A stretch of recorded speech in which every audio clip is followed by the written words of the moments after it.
দেশের স্বাধীনতার জন্য গ্রামের যে ছেলেটা শহীদ হয়েছিলেন সেই শহীদের গ্রামে ২০ বছর ধরে গুরুত্বপূর্ণ রাস্তাগুলির হাল একেবারে বেহাল। বাড়ির সামনে একেবারে বলা চলে মারণ ফাঁদ। ঠিক আছে, কিরকম অসুবিধা হয়, কতটা কষ্ট হয়, আর চান কি এই রাস্তাটা আদৌ সারানো হোক? হ্যাঁ, আমি চাই রাস্তাটা সারানো হোক। এখানে খুবই অসুবিধা হয়, আর এখানে বাচ্চারা যখন যায় ওই রাস্তা দিয়ে যেতে পারে না। আমাদের এই বাড়িটা দিয়েই যাওয়া আসা করে। পড়ে যেতেও দেখেছেন তো? পড়ে যেতেও দেখেছি। স্কুলে জল টল দেন যারা পড়ে? হ্যাঁ, অবশ্যই দেখি। কতদিন ধরে দেখছেন? মানে এটা আমার বিয়ে হয়েছে 5 বছর, আমি 5 বছর ধরে দেখছি এরকমই রাস্তা। বাম সরকারের সময়ও ওই এলাকায় তৃণমূলের পঞ্চায়েত, পরে আবার তৃণমূলের ক্ষমতার 15 বছর, হাল ফেরেনি রাস্তার। কথা হচ্ছে দাসপুর 1 নম্বর ব্লকের শহীদ প্রদ্যোৎ ভট্টাচার্যের জন্মভিটে যে গ্রামে, সেই গোকুলনগর গ্রামের। তৃণমূল পরিচালিত রাজনগর গ্রাম পঞ্চায়েতের মধ্যে পড়ছে এই গোকুলনগর গ্রাম। শহীদের গ্রামে রাস্তার হাল ফেরাতে জাতীয় কংগ্রেসের কর্মী, সমর্থক ও নেতৃত্বরা গ্রামের সেই বেহাল রাস্তায় নামলেন তারা শুক্রবারের বিকেলে। গ্রামের রাস্তা ধরে মিছিল করে বিক্ষোভ দেখালেন। শুধু তাই নয়, বেহাল কাদা রাস্তায় রাজ্য জাতীয় কংগ্রেসের সভাপতি এবং অন্যান্য কর্মী সমর্থকেরা ধানের চারা রোপণ করে দিলেন। ক্ষোভ উগরে দিলেন রাজ্যের বর্তমান শাসক দলের উপরও। বেহাল রাস্তা নিয়ে মুখ খুললেন ওই গ্রামের সাধারণ বাসিন্দারাও। তবে সমস্ত বিষয় নিয়ে বিজেপির ভিন্ন প্রতিক্রিয়া। বিজেপির ঘাটাল 4 মণ্ডলের সভাপতি আশিস দলুই আশ্বাস দিয়ে জানালেন যে ওই গ্রামের একাধিক রাস্তা ইতিমধ্যেই নতুন আর্থিক বর্ষে স্কিমের মধ্যে ধরা আছে। কিছুদিনের মধ্যেই কাজ শুরু হবে। একসাথে এপা মিলিয়ে আমরা এই প্রতিবাদ সভা করি। তাই বন্ধু, আপনাদের বিবেকের দরবারে কয়েকটি কথা বলতে এসেছি। আপনারা আসুন, আপনাদের এই রাস্তা, আপনারা এই রাস্তার। নমস্কার, আপনারা দেখছেন স্থানীয় সংবাদ। এই মুহূর্তে যে ছবি দেখছেন তা দাসপুর 1 নম্বর ব্লকের রাজনগর গ্রাম পঞ্চায়েত এলাকার গোকুলনগর গ্রামের বেহাল রাস্তার। সেই রাস্তাতে ধান চারা পুঁতে প্রতিবাদ জাতীয় কংগ্রেসের কর্মী, সমর্থক এবং নেতৃত্বদের।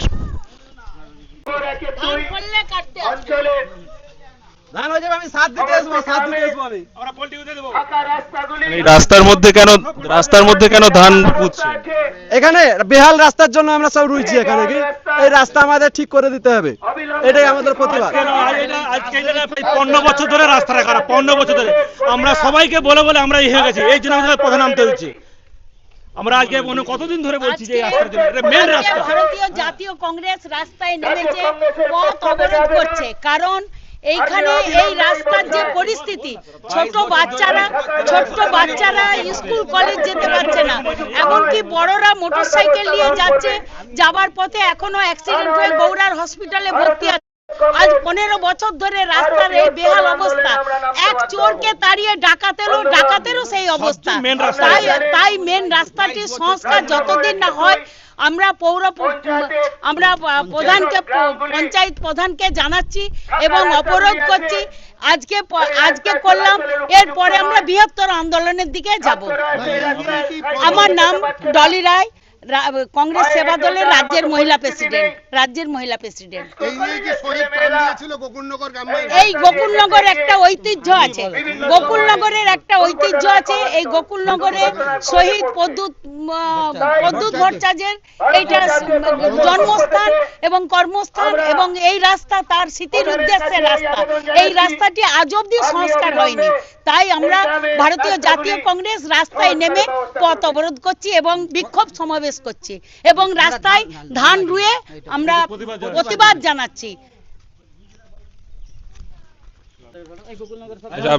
আপনি এখানেরই বাসিন্দা? মানে কি পরিস্থিতি, এই যে রাস্তার কিরকম কষ্ট হয়? আমাদের কষ্ট বলতে, আমাদের বিপ্লবী শহীদ প্রদ্যোৎ ভট্টাচার্য জন্মস্থান এই গোকুলনগর গ্রামে, যারা দেশের স্বাধীন হওয়ার জন্য যারা প্রাণ দিয়ে গেছে, এই গোকুলনগর গ্রামেই তার বসবাস। সেই গ্রামে সেই বিপ্লবীর নামে এই যে এই স্কুলে এই ছাত্রছাত্রীরা সব যেতে পারছে না। সেই ছাত্রছাত্রীরা, বাচ্চা ছেলেরা এখানে পা ভেঙে পড়ে যাচ্ছে, তাদের বই খাতা সব নষ্ট হয়ে যাচ্ছে। সেই প্রতিবাদে আজকে আমাদের কংগ্রেসের পক্ষ থেকে এই বিক্ষোভ কর্মসূচি আমরা করছি। কেউ অসুস্থ হয়েছে নাকি এখন? হ্যাঁ, আমাদের হয়েছিল, আমাদের মাইথিপাড়া একজন তার কোমর ভেঙে পড়ে গেছে, সে এখন পর্যন্ত নার্সিংহোমে ভর্তি হয়ে আছে, অসিত মাইতি তার নাম, এবং 3-4 জন কালকে ইনজোর হয়েছে। আর কালকে গতকাল এখানে সিংহেদের একজন, ওই আমাদের মকর সিংহে লাতি এখানে পড়ে গেছে স্কুল যেতে আসতে, হ্যাঁ, তাকেও তার মা তুলে নিয়ে গেছে, তবে সে বেশি ইনজোর হয়নি, তবে তার মোটামুটি একটু আঘাত লেগেছে। আমরা এই রাস্তাটা যেন 15 বছর ধরে আমরা বলতেছি, তো কোনো কিছু খেপ করে। আজ আমাদের শীতলবাবু এখানে 10 বছর ধরে এমপি হয়েছে এখানে, কিন্তু তবুও রাস্তা কোনো হাল হচ্ছে না। আমরা এই জন্য আমরা বলে আজ আমরা পথে নেমেছি। আমরা এই অঞ্চলে পঞ্চায়েত সমিতি সভাপতির বাড়ি, অঞ্চল প্রধানের বাড়ি, অথচ এই পুণ্যভূমি প্রদ্যুৎ ভট্টাচার্যের মানে পুণ্য জন্মভূমিতে এই বেহাল অবস্থা, এই রাস্তা বেহাল অবস্থা। নতুন সরকার প্রতিষ্ঠিত হয়েছে, কি বলবেন, তাদের কাছে আশা কি আছে? আমাদের বার্তা যে ইমিডিয়েট রাস্তা মেরামতি করা হোক, রাস্তা সংস্কার করা হোক। সত্যি কথা বলতে যে বিজেপি সরকার এসেছে এখানে রাজ্যে, একটা ইট গাঁথেনি তবু সরকারে এসেছে, কিন্তু আজকে বিরোধীদেরকে আন্দোলন করতে হচ্ছে রাস্তা সারানোর জন্য। সরকার পক্ষের মানুষরা এই রাস্তা দিয়ে যাচ্ছে, এই অঞ্চলে এই বুথে 22 বছর ধরে তৃণমূলের পঞ্চায়েত জিতে আছে, সেও কাজ করেনি। এইটাই দুঃখের কথা যে বিরোধীদেরকে আন্দোলন করে দেখাতে হচ্ছে, চিহ্নিত করতে হচ্ছে যে মাইতিপাড়ার রাস্তা খারাপ, গোকুলনগরে এই রাস্তা খারাপ, এই যে আমাদেরকে দেখাতে হচ্ছে। সরকার পক্ষের লোকেরা কি করছে? যারা দায়িত্ব নিয়েছে, যারা জনসেবা করার জন্য দায়িত্ব নিয়েছে, তারা কোথায়? বিরোধীরা, আমরা কংগ্রেসীরা, আমরা সার্থক বিরোধিতা করছি উন্নয়নের জন্য।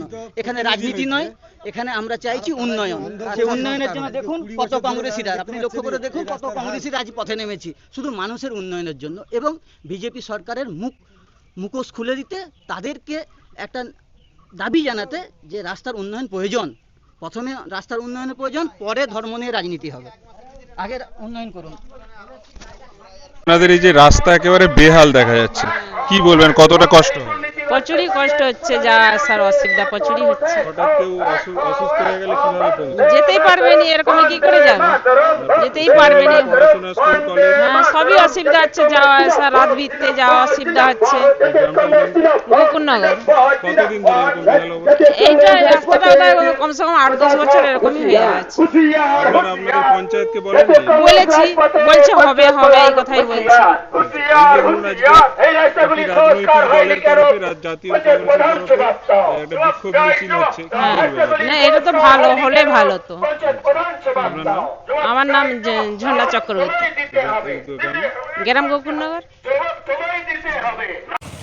এই যে আজকে জাতীয় কংগ্রেসের তরফে রাজনগর গ্রাম পঞ্চায়েত এলাকার গোকুলনগরে বিক্ষোভ কর্মসূচি হলো। তাদের বিভিন্ন রাস্তাঘাট খারাপ, দীর্ঘ প্রায় 22 বছর তারা বলছে একেবারে কোনো রকম উন্নয়ন হয়নি সেভাবে, আর বর্তমানে বিজেপির তরফেও সেভাবে দেখা হচ্ছে না। আপনি মণ্ডল কমিটিতে রয়েছেন, কি বলবেন? শুনুন, ব্যাপারটা হচ্ছে ওনারা যে দাবি করেছেন জানি না, এতদিন পর হঠাৎ করে কোথা থেকে কংগ্রেসের কি ঘাস গজি গেল যে 22 বছর ধরে দেখাচ্ছেন। তো 22 বছর যদি ধরাই হয়, 15 বছর তৃণমূলের সরকার, তার আগে ওনারাও তো ছিলেন সিপিএমের সঙ্গে জোট সরকারে। তো যাই হোক, ওনারা তখন করতে পারেননি কেন, তারা সেটা ওনাদের ত্রুটি, ওনারা জানেন। যদি এই মিথ্যা অভিযোগ করে থাকে, এখন বর্তমানে তৃণমূলের সরকার 15 বছর চলছিল, এই সবেমাত্র আমরা 2 মাস সরকারে এসেছি। তৎসত্ত্বেও বলি, তৃণমূল ওই গোকুলনগরের বুথটায় যখন সিপিএমের পঞ্চায়েত বোর্ড ছিল, তখনও কিন্তু তৃণমূলের পঞ্চায়েত ওখানে ছিল, এবং বিরোধী দলনেতা হিসেবে তিনি একাধিপত্য কায়েম করে একাই অঞ্চলটাকে চালিয়েছিলেন এবং দীর্ঘ উন্নয়ন তিনি নিয়েছেন। কী কারণে কেন জানি না ওইখানে কাজ হয়নি, আমি বলতে পারছি না। তবে এইটুকু বলতে পারি, আমাদের সরকার আসার সঙ্গে সঙ্গেই ওনারা হয়তো মানে বিরোধী দল বলুন, জাতীয় কংগ্রেসকে যাই বলুন, এখন ওনাদের খোঁজ রাখা উচিত। ওনাদের যেহেতু একটা নেতৃত্ব, যেনারা আজকে এখানে বিক্ষোভ মিছিল বলুন, সমাবেশ যাই করে থাকুক, তারা যেহেতু একটা দলের নেতৃত্ব, তাদেরকে অবগত থাকা উচিত। তারা এগুলো ভালো করে খোঁজ নিল না। আমরা সরকারে আসার সঙ্গে সঙ্গে এখনও পর্যন্ত আমাদের কোথাও কোনো স্কিমেটিক কাজ সেরকম শুরু হয়নি।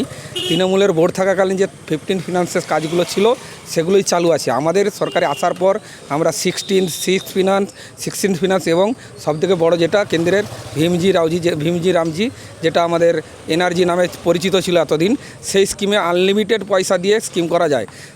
সেখানে আমরা তার কোনো মানে কী বলবো সীমা নেই, সেরকম পয়সা দিয়ে করা যায়, সেরকম বড় বড় স্কিম ধরানো হয়েছে। সেখানে আমাদের ওই যে গোপালনগর বুথ যেখানে আজকে ওনারা এইসব বাইট দিয়েছেন বা ব্যাখ্যা করেছেন, সেখানে অলরেডি দুটো স্কিম আমাদের এন্ট্রি আছে ভীমজি রামজি স্কিমে। একটা হচ্ছে আমার যে তরুণ সামন্তের বাড়ি থেকে তিলকঢাঙ্গের বাড়ি পর্যন্ত একটা স্কিম আছে, আরেকটা আছে যেখানটাকে নিয়ে বেশি বলছে কাজ হয়নি, সেখানটা হচ্ছে আমার দীপঙ্কর ভট্টাচার্যের বাড়ি থেকে একদম তরুণ সামন্তের বাড়ি পর্যন্ত। আর ওই একটা আছে তোমার হচ্ছে সমর মাইতির বাড়ি থেকে তিলকঢাঙ্গের বাড়ি পর্যন্ত, আরেকটা আছে দীপঙ্কর ভট্টাচার্যের বাড়ি থেকে তরুণ সামন্তের বাড়ি পর্যন্ত। এই দুটো স্কিম অলরেডি ধরা আছে। আশা করি 2-3 মাসের মধ্যেই, আজ আমরা ভেটিংয়ে পাঠিয়েছি, ভেটিং হয়ে যাবে 2-3 মাসের মধ্যেই মোটামুটি কাজটা শুরু হয়ে যাবে। পুজোর আগেও হতে পারে, পরেও হতে পারে, এটুকু আমি আশ্বস্ত করতে পারি। তো ওনাদেরও জানা উচিত, অঞ্চলে এসে বা গ্রাম পঞ্চায়েতে খোঁজ রাখা উচিত। স্টেটমেন্টটা রেখে বাইট দিলেই ভালো হতো, না জেনে অযথা রাজনীতির জলকে ঘোলা করে এই এলাকায় রাজনীতি করে কোনো সাফল্য ওনারা পাবেননি। এখানে যে পরিমাণে এবারে নির্বাচনে শান্তিপূর্ণভাবে এবং সর্বোপরি মানুষ যে জনার্দন যে রায় দিয়েছে, সেটা একবারে কী বলবো বিপুল সংখ্যায় জনমত আমাদেরকে দিয়েছে। আমরা রাজনগর জিপিতে 27টা পঞ্চায়েতের মধ্যে আমরা 27টা বুথের মধ্যে আমরা অলরেডি 22টা বুথে ব্যাপক হারে লিড হয়ে আছি। এখানে বিরোধীদের কোনো আর জায়গাই নেই, সেজন্য ওই ঘোলা জলে মাছ ধরে কোনো লাভ নেই।